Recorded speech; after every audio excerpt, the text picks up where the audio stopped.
Well, look what we have here. Another day, another batch of idiots thinking they can conquer the Crimson Colosseum. You know what? I love my job. I really do. The name's Keth'var, and I've been running this little slice of paradise for about 300 rotations now. 300 rotations of watching the galaxy's so-called elite warriors turn into space dust faster than you can say, "Please, don't eat my face." The Crimson Colosseum. Oh, what a beautiful name for what is essentially a death trap wrapped in entertainment value. We've got a lovely 99.7% mortality rate, which, let me tell you, is a statistic I'm particularly proud of. That 0.3%? Those are the lucky ones who only lost limbs. Major limbs, important limbs, the kind you need for basic functions like breathing or not bleeding out. You should see the variety of species that stumble through our doors. Just last week, we had a Vorlak berserker, those 8-foot-tall monsters with the razor claws and the attitude problems. This particular specimen strutted in here flexing his bio-enhanced muscles, roaring about honor and glory. 15 minutes later, he was decorating the arena floor like some kind of abstract art piece, but very modern, very splattered. Then there was the Zephyrian collective mind. 5 individuals sharing one consciousness, supposedly making them the perfect tactical unit. They lasted exactly 43 seconds before our acid geysers turned their perfect coordination into a synchronized swimming routine. In acid, without the swimming part. Just the dissolving. Oh, and don't get me started on the titanium claw mercenaries. These guys came in with enough firepower to level a small moon, talking about their superior technology and advanced battle suits. The arena's energy dampeners had them stripped down to their underwear faster than a galactic health inspector at a plutonian meat processing plant. Turns out, when you take away their fancy gadgets, they fight about as well as a 3-legged spaceport rat with vertigo. The best part? They all think they're special. Every single one of them walks in here convinced they're the chosen one, the exception to the rule, the one who's going to break our little streak. They've all got the same speech, too. I've trained my whole life for this. And my people are counting on me, and my personal favorite, I'm not like the others. Right, sure you're not, sweetheart. The arena itself is a masterpiece of creative destruction. We've got gravity wells that can crush bones into powder, plasma storms that burn at temperatures hot enough to melt starship hulls, and my personal touch, the maze of infinite regret. It's not actually infinite, but by the time most contestants figure that out, they're already regretting pretty much everything about their life choices. But here's the thing about running a successful murder arena. You've got to keep the customers entertained. And after 3 centuries of watching the galaxy's finest turn into organic confetti, I've developed quite the appreciation for the art of creative death.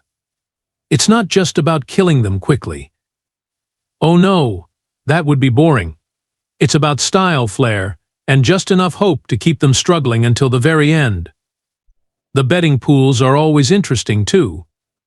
The crowd loves to wager on how long each contestant will last, what will kill them first, and whether they'll die with dignity or screaming for their mothers. Spoiler alert, it's usually the screaming option. So here I am, another day at the office, watching the door for the next batch of delusional heroes ready to become statistics.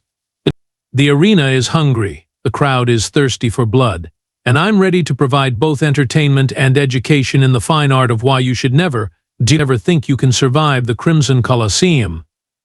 Because if 300 rotations have taught me anything, it's that everyone bleeds the same color when they meet our hospitality. And then, on what started as a perfectly ordinary day of scheduled carnage, she walked in. Captain Maya Santos. The first human to ever set foot in my arena. Now, I've seen a lot of species in my time, but humans? They were like a rumor, a myth, something you heard about in the Outer Rim cantinas after too many fermented nebula drinks. Small, squishy, pink little things from some backwater planet called Earth. No claws, no fangs, no natural armor, no bio-enhancements. Just soft, vulnerable flesh wrapped around what I assumed was an equally soft brain. The moment she stepped through the arena entrance, the entire place went quiet. Not the respectful quiet you get when a draconian warlord arrives. No, this was the kind of quiet you get when someone brings a pet to a demolition derby. Everyone just stared. She stood maybe 5.5 feet tall, which made her shorter than most species' children. Her skin was this weird peachy color that looked like it would bruise if you looked at it wrong.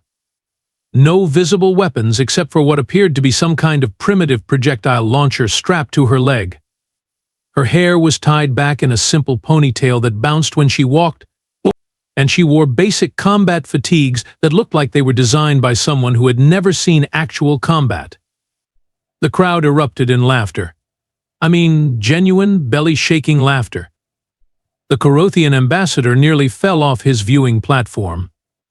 The Nexian trade delegation started pointing and making those weird clicking sounds they make when they're amused. Even my security team was snickering behind their helmets. Is this some kind of joke? Bellowed Thane Gorvak, a 7-foot-tall Brutelian who owned half the mining operations in the Kepler system. Are we running a comedy show now, Keth'var? The betting pools went absolutely insane. The odds for her immediate death were so favorable that some gamblers were putting down their life savings. 10 to 1 she wouldn't survive the first minute. 20 to 1 she wouldn't make it past the entrance chamber. 50 to 1 that she'd run away crying before the first challenge even began. The vegan syndicate representatives were laughing so hard they were literally rolling on the floor. But here's the thing that caught my attention, and I'll admit it bothered me just a little bit. While everyone else was having their little laugh fest, Maya Santos just stood there, calm, collected. She looked around the arena like she was taking inventory, not like she was about to become inventory. Her eyes moved systematically, taking in every detail, every exit, every weapon placement, every structural weakness. "Excuse me," she said, and her voice was so quiet that the crowd had to actually stop laughing to hear her. "Where do I sign up?"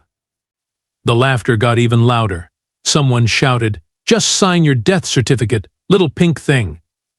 Another voice called out, "Hope you said goodbye to your family." Maya turned toward the sound of that last comment, and for just a moment I swear I saw something flicker across her face. Something that made me think maybe, just maybe, this wasn't going to be as straightforward as everyone assumed. "I did," she said simply. "They wished me luck." The crowd found this hilarious. Here's this tiny, fragile-looking creature talking about luck like it was going to matter in a place where skill, strength, and superior genetics barely made a difference. The betting pools adjusted again. Someone offered 100 to 1 odds that she'd survive longer than 5 minutes. Maya walked up to the registration booth, completely ignoring the jeers and catcalls. She filled out the standard death waiver with handwriting that was surprisingly steady for someone who was supposedly terrified. When she handed it back, she looked right at me with these dark brown eyes that seemed older than her face suggested. "When do we start?" she asked. I looked at this pathetic little creature and felt something I hadn't felt in decades.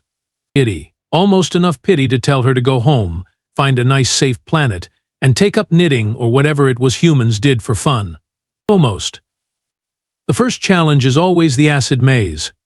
It's a beautiful piece of engineering, really. 12 levels of interconnected tunnels filled with corrosive gas that can dissolve bone in under 30 seconds.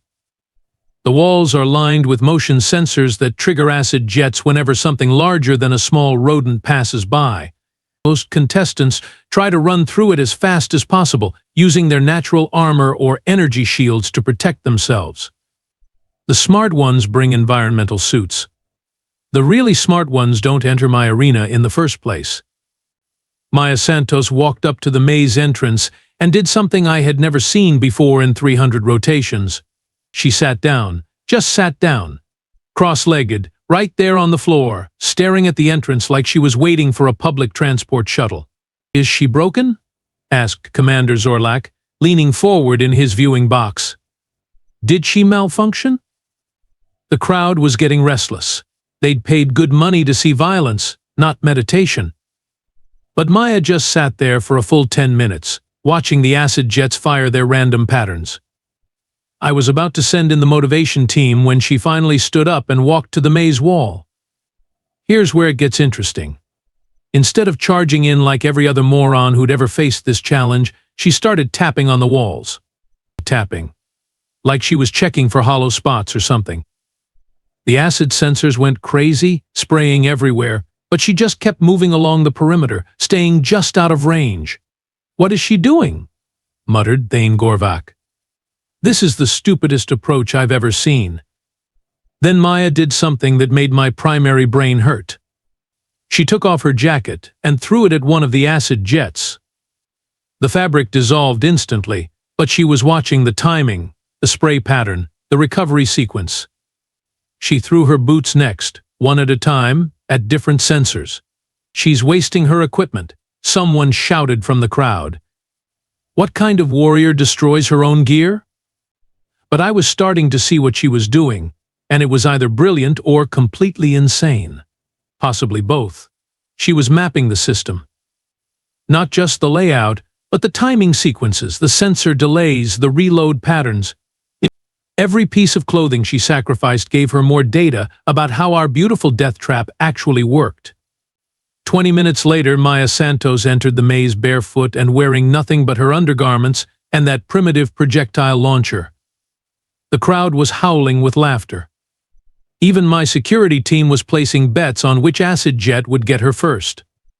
She moved through that maze like she had built it herself. Duck under this jet, sidestep that one, pause here for exactly 3 seconds while the sensors reset, then move forward. She wasn't fast, she wasn't strong, she wasn't using any advanced technology.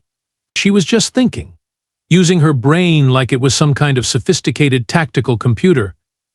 "This is impossible," breathed Ambassador Kelrix, his tentacles writhing in confusion. "The maze is random. The patterns change every 30 seconds. "They're not random," Maya called out, apparently having overheard him despite being 3 levels down in a maze filled with deadly gas. "They're pseudorandom. There's a pattern, you just have to watch long enough to see it. Pseudorandom. I had to look that word up later. Apparently it means something that looks random but actually follows predictable mathematical sequences. Who knew? Well, apparently humans knew. This one human anyway. The really infuriating part was her commentary as she moved through the maze. She was talking to herself, but loud enough for the microphones to pick up. "Okay, sensor cluster alpha fires every 47 seconds. Beta cluster has a 3-second delay after alpha gamma cluster is triggered by movement in section C7. She was treating my masterpiece of creative destruction like it was a puzzle to be solved rather than a death trap to be survived. And somehow, impossibly, it was working. Level by level, she methodically worked her way through the maze. Not by fighting it, not by powering through it, but by understanding it. She turned our own system against itself, using the predictable patterns to find safe paths that shouldn't have existed. When she finally emerged from the exit, completely unharmed and grinning like she'd just solved a particularly challenging riddle, the arena was dead silent. The betting pools were in complete chaos. Half the crowd was demanding refunds, claiming the maze must have been broken. Maya looked up at my viewing box and gave me a little wave. "Thanks for the warm-up," she called out. "What's next?" I stared at this impossible little creature and felt something I hadn't experienced in centuries. Uncertainty. This wasn't supposed to happen. This never happened. Nobody solves the acid maze. Nobody. But apparently, nobody had ever sent a human before. The second challenge is where we separate the truly skilled from the merely lucky. The Beast Pit houses Grimtooth, a 20-foot-tall apex ravager that I personally acquired from the death worlds of the Nightmare Nebula. This magnificent creature has bone-crushing jaws, razor-sharp claws, natural armor plating, and the delightful ability to regenerate lost limbs in under 5 minutes. Grimtooth has killed 347 contestants without breaking a sweat. Well, technically Ravagers don't sweat, but you get the idea. Most challengers try to outfight Grimtooth, which is like trying to outswim a black hole. Others attempt to outrun him, which works about as well as you'd expect in a closed pit. The few who've lasted more than 30 seconds usually bring heavy weapons or explosives. None of it matters. Grimtooth just keeps coming, Keeps healing, keeps killing. Maya Santos descended into the pit and did something that made my secondary brain start twitching. She sat down again, right there in the middle of the arena, cross-legged, hands on her knees, looking like she was about to start some kind of meditation session. The crowd was screaming for blood, Grimtooth was roaring loud enough to crack stone, and this insane little human was just sitting there. "Is she having a breakdown?" asked Lady Vortak, adjusting her viewing lenses. Has the stress finally broken her tiny mind? Grimtooth charged across the pit, all 20 feet of murderous fury bearing down on Maya like a living avalanche. The crowd was on its feet, finally expecting to see some proper carnage. Even I was leaning forward, curious to see how quickly this would end. Maya didn't move. She just sat there, watching Grimtooth approach, and at the very last second she spoke. Not a battle cry, not a death curse, just a simple word in her strange human language. "Sit." "Want?" And Grimtooth stopped. Just stopped. Mid-charge, claws extended, jaws open, ready to tear her apart. He stood there for a moment, looking confused, then slowly lowered his haunches until he was sitting like some kind of enormous, terrifying pet. The arena went so quiet you could hear a pin drop in the vacuum of space. Even the betting machines stopped humming. Every single being in the Colosseum was staring at the impossible sight of Grimtooth, the most feared predator in 3-star systems, sitting obediently in front of a 5-foot-tall human who was now scratching him behind the ears. "What just happened?" whispered Commander Zorlak, his voice cracking like a teenager's. "I have no idea," I replied, and those words tasted like defeat in my mouth. Maya stood up and walked around Grimtooth like she was inspecting him. She patted his massive head, examined his claws, and even opened his mouth to look at his teeth. Grimtooth just sat there, tail wagging like a happy hound. "Beautiful creature," Maya called out to the crowd. "Apex predator, probably evolved from pack hunters. Social animals? The aggression is trained behavior, not natural instinct. You can see it in the scarring patterns on his hide, the way he moves, the stress indicators in his posture." She was giving us a lecture about our most dangerous beast, while that beast was letting her pet him like some kind of domesticated animal. "The real question," Maya continued, now scratching Grimtooth's chin while he made what I can only describe as purring sounds, is why someone would take a naturally social creature and force it into isolation and combat. That's not training, that's torture. The crowd was in complete uproar. Some were demanding explanations, others were claiming the fight was rigged, and a few were starting to question whether they really understood what they were watching. "This is impossible," snarled Thane Gorvak. "She's using some kind of mind control technology. Humans don't have that kind of ability." "No technology," Maya replied, apparently having heard him again. "Just basic animal psychology. Grimtooth isn't evil, he's just been driven insane by years of forced isolation and combat conditioning. Give him a chance to remember what he really is, and he reverts to his natural pack behavior." She looked directly at me, and there was something in her eyes that made me want to hide behind my viewing screen.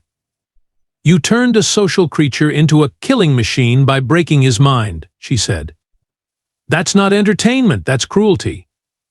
The worst part was that she was right. I knew she was right. Grimtooth had been a perfectly normal pack animal when I'd acquired him. The aggression training, the isolation, the constant combat, all of it had been designed to maximize his lethality.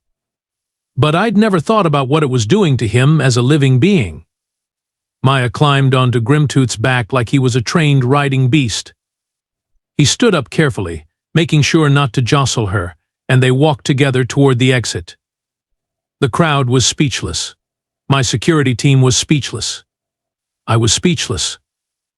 "Thanks for the second warm-up," Maya called out as they reached the exit. "Grimtooth and I are ready for whatever comes next." And that's when I realized something that chilled me to my core.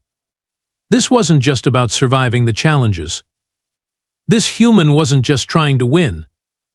She was systematically dismantling everything I thought I knew about power, strength, and survival. She was turning my own arena against me. one challenge at a time. The final challenge is my masterpiece, the Gravity Gauntlet. A corridor exactly 100 meters long where the gravitational force increases exponentially with every step. It starts at normal gravity and ends at forces that would crush a starship into a marble. The walls are lined with the compressed remains of contestants who thought they could power through it. Even the most advanced exoskeletons fail at the halfway point. The record holder, a cybernetically enhanced Titanian, made it 67 meters before his reinforced skeleton turned to powder. Maya Santos stood at the entrance with Grimtooth beside her, both of them looking down that corridor like they were planning a casual stroll. The crowd had gone from mocking laughter to nervous silence. Word was spreading through the viewing boxes that something unprecedented was happening. Even the high roller sections were paying attention now. "This is where it ends," I announced over the arena speakers, trying to regain some control over the situation. No tricks, no psychology, no clever solutions. Just pure, crushing physics. The human experiment ends here. Maya looked up at my viewing box and smiled. Actually smiled. Like I'd just told her a mildly amusing joke. "Physics," she said. "Right. I love physics." She took her first step into the gauntlet and immediately staggered. The gravity hit her like a physical blow, and for a moment I thought we were finally going to see some proper carnage. But instead of falling or retreating, she steadied herself and took another step. 1.2 times normal gravity, she called out, her voice slightly strained but still conversational. "It feels like carrying a heavy backpack." The crowd was confused. Most species would be struggling significantly by now. But Maya just kept walking, her gait adjusting to the increased weight with each step. "Interesting thing about humans," she continued, now at the 10-meter mark where the gravity should have been crushing her ribs. "We evolved on a high-gravity world. Most species in the galaxy developed on planets with gravity ranging from 0.6 to 0.9 standard. Earth is 1.0. We're already adapted to what most of you would consider heavy gravity." She was at the 20-meter mark now, where the Vorlak berserker had collapsed. Maya was breathing harder, but she was still moving, still talking, still making it look easier than it should have been. "But that's not the real advantage," she said, now at 30 meters. "The real advantage is that human evolution is weird. We're persistence hunters. We're built to keep going when everything else gives up." At 40 meters, where the Zephyrian collective had been crushed, Maya dropped to her hands and knees. The crowd perked up, thinking this was finally it. But she just changed her approach, crawling forward with steady determination. "Humans are the only species that evolved to run long distances," she explained, her voice now strained but still audible. "Do you know why? Because we hunted by chasing our prey until it died of exhaustion. We didn't need to be faster or stronger. We just needed to outlast everything else." 50 meters. The gravity was now crushing enough to flatten most armored vehicles. Maya was moving slowly, but she was still moving. Her breathing was labored, her face was red with effort. But there was something in her eyes that made my primary brain start sending panic signals. "The thing about persistence hunting," she continued, now at 60 meters, "is that it's not just physical. It's mental. It's about deciding that you're going to keep going no matter what. Even when your body is screaming at you to stop. Even when logic tells you it's impossible."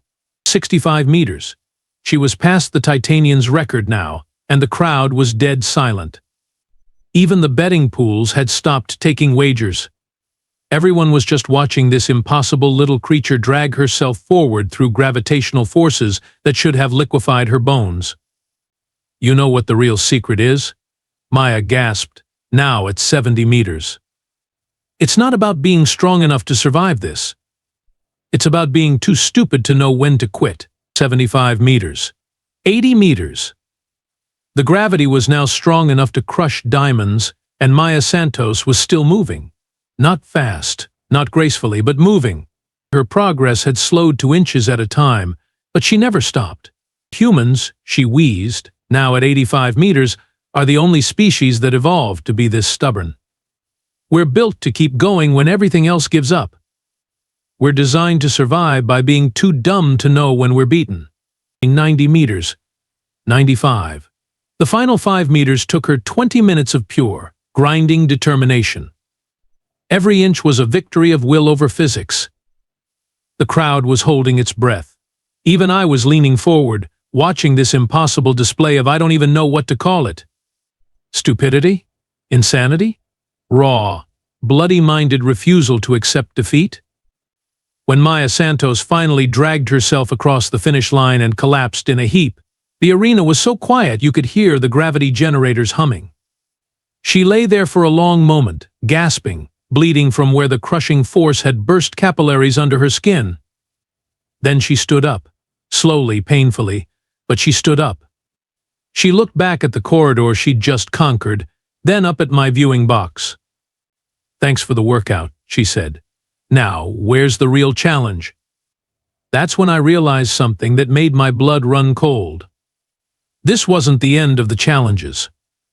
This was just the beginning. Maya Santos hadn't come here to compete in my arena. She'd come here to take it over. And she was winning. The elevator to my private chamber had never felt so slow.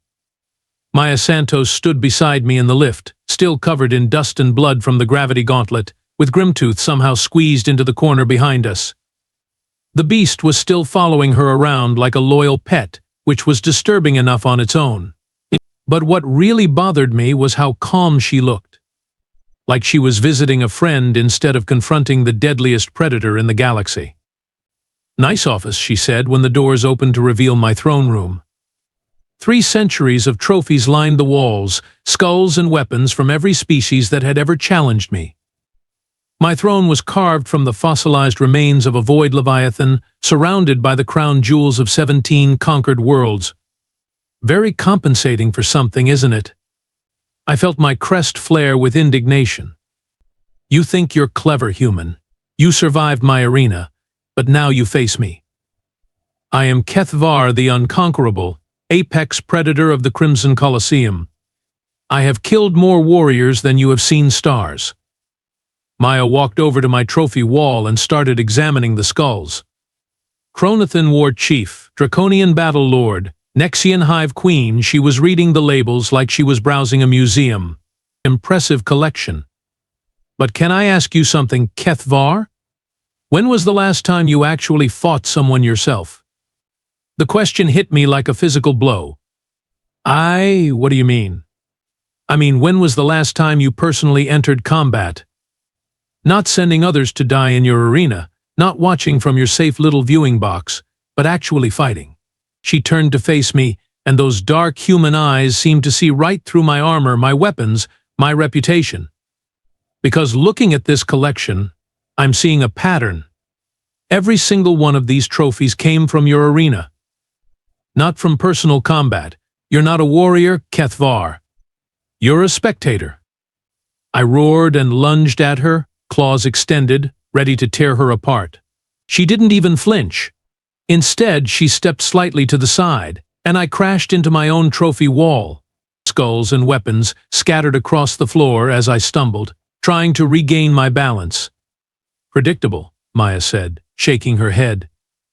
"You've been watching fights for so long, you've forgotten how to actually fight. Your attack pattern is textbook arena style, all show and no substance. You telegraphed that lunge from halfway across the room. I spun around, fury burning in my chest. You dare mock me in my own domain?" "I'm not mocking you," Maya replied, sitting down on my throne like she owned the place. "I'm educating you. See, while you were busy underestimating me, I was studying all of you. Every species in your audience, every warrior in your arena, every behavioral pattern and social structure. That's what humans do, Keth'var. We watch, we learn, we adapt." Grimtooth had positioned himself between us, and I realized with growing horror that he was protecting her. My own creature was protecting the human from me. "You want to know what I learned about you?" Maya continued. "You're not an apex predator. You're a parasite. You feed off the deaths of others, but you've never actually risked anything yourself.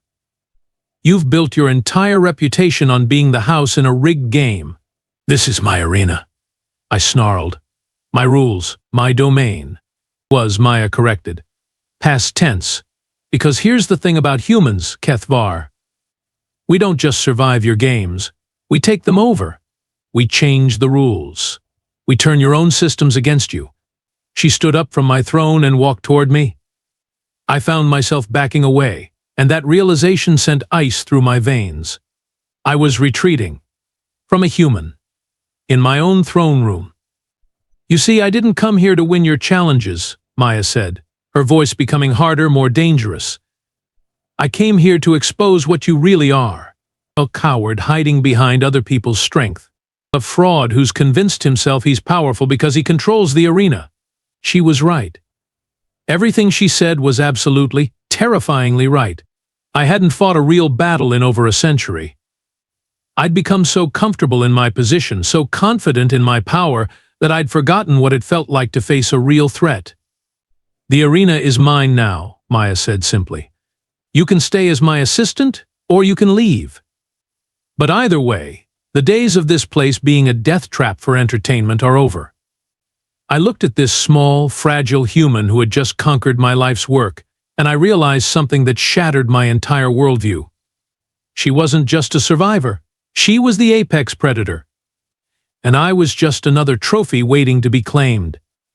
6 months later, I'm still trying to figure out how my life went so completely sideways. The Crimson Colosseum still exists, but calling it the same arena would be like calling a butterfly the same creature as a caterpillar. Maya Santos didn't just take over my operation, she completely transformed it into something I never could have imagined. The death traps are still there, but now they're training courses. The acid maze teaches problem-solving and pattern recognition. The beast pit has become an animal rehabilitation center where traumatized creatures learn to trust again. The Gravity Gauntlet is now a fitness challenge where beings push their limits safely, with medical teams standing by and safety protocols that actually prioritize survival over entertainment. The crowds still come, but they're not here for blood anymore.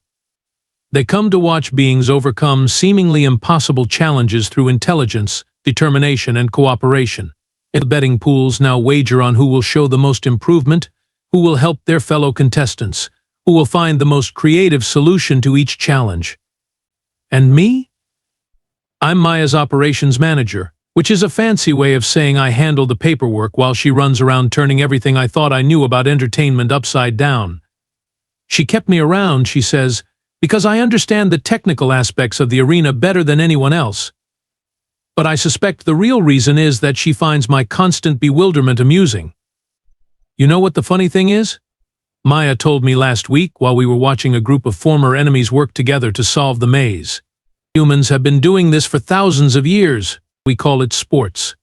Competition without death, challenge without cruelty, entertainment that builds people up instead of tearing them down.